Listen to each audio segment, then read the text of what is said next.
So, honey, that fatal crash that just happened in Washington, absolutely terrible, absolutely heartbreaking. And I watched some of President Trump's response to this tragic event. This guy proceeds to shift blame to DEI hiring and, of course, a former administration instead of what actually happened. And I showed you the video. Well, no. The video you showed me has nothing to do with what happened yesterday. Nothing. It's too soon. What he's doing and gutting those programs and those places will ultimately have negative consequences down the road. But none of that is what happened yesterday. It's just an accident. It's purely an accident. I heard a pilot call into the radio program that I listened to in the morning in Cleveland, Ohio. But he flies private jets. He calls into this program regularly, and he called in to talk about what happened. He said that airport is a clusterfuck. And he said it was only a matter of time before something like this happened there.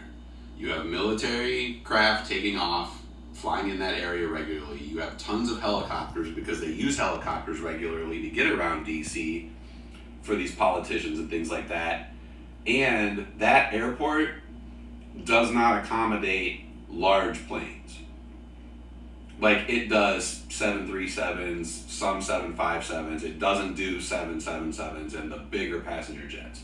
So it's basically what's considered a commuter airport, meaning you would fly into a larger airport and then take a commuter, small private jet or plane, or what they consider like transit aircraft, which are the smaller passenger planes, into that airport. He said it's a hornet's nest.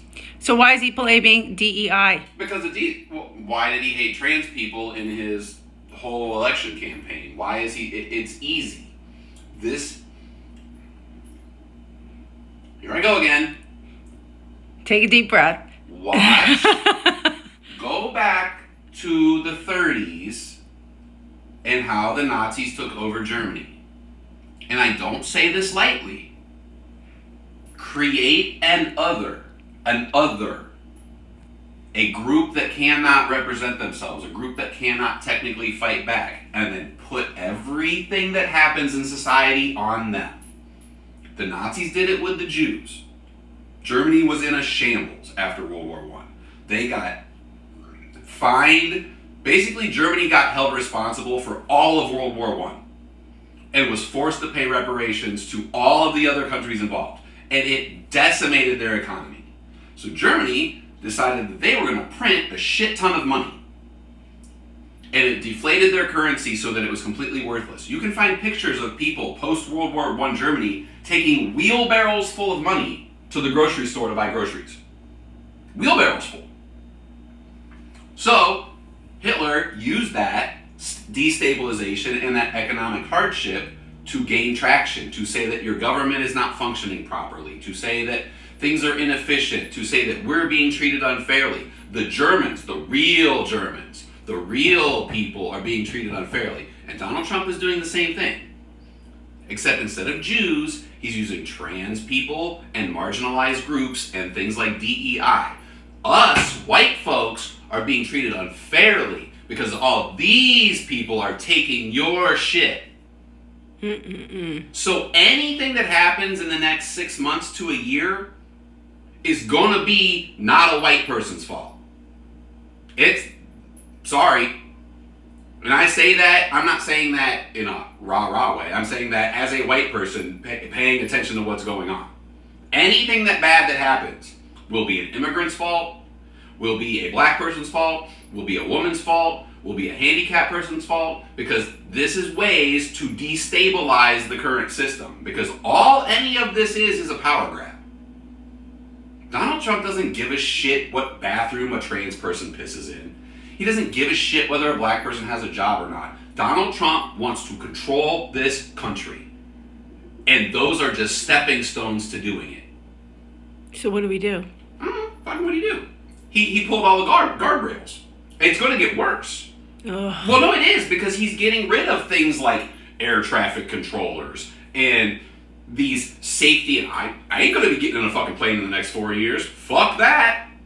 There was already doors falling off of fucking airplanes. I don't know if What? those 737 AMAXs were crashing every other day. Their landing gear wasn't coming down. Their doors were falling off in the fucking air. And now we've destabilized the regulatory commission that's going to fucking look into this shit. What? Fuck that. My feet are going to stay right the fuck here for the foreseeable future. Hell to the no. Yeah. Destabilization. That's all this is. It doesn't matter what government department you're looking into. Same thing with the IRS shit. Mm-hmm. Let's get rid of the IRS. Sounds great, right? That's how fucking everything in this country works.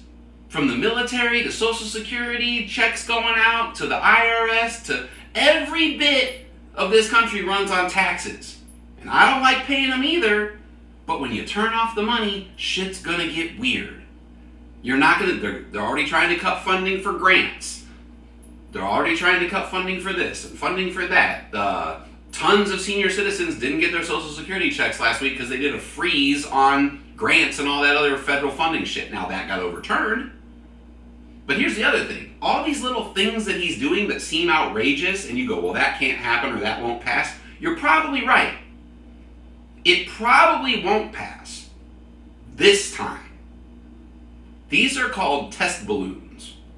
You throw these outrageous, over-the-top things out to see where the resistance is and poke. You're poking around at the dam, so to speak, to see where the soft spots are. So yeah, as it stands, these things that he's doing probably will get hung up in court, or they probably will get shot down in the House or the Senate or whatever. But then you learn where the opposition is. Now you know, well, this guy voted against my shit. Well, we're going to throw millions and billions of dollars behind his opponent in the next Senate race to get him the fuck out of the way. Oh my God. It's all strategic, man. Oh my It's God. all by design. And all you have to do is take a trip back to 1930 to figure it all fucking out. Oh, It's gosh. not complicated. It's not.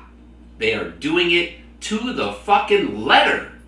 And everybody's just walking around going, that can't happen here. It's not that bad. They've opened their first concentration camp.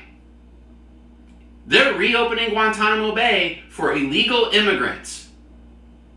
And they signed a bill for indefinite detention of illegal immigrants. Oh and that's my where it's going to gosh. start. That's where it's going to start. It ain't going to stop.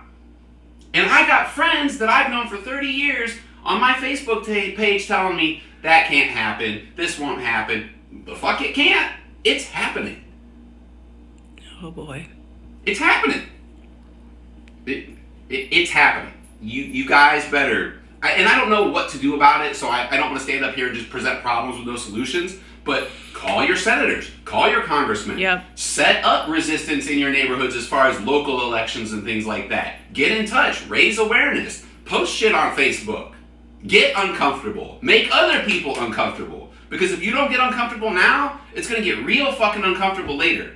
Yeah. That's it.